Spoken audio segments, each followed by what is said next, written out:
আজকে আমি আর অঙ্কুশ মাঠে এসেছি ফুটবল খেলতে।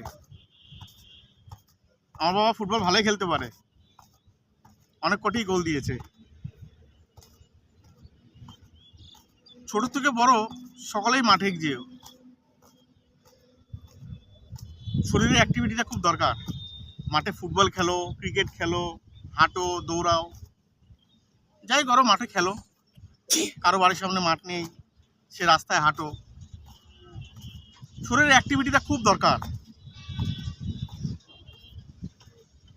আমাদের শরীর চায়, আমাদের শরীরকে অনেক খাটাই আমরা, তাহলে সেই শরীরটা সুস্থ থাকবে। যাই হোক, সকলে ভালো থাকবে। আজকের দিনটি সকলে ভালো কাটুক। Bye bye.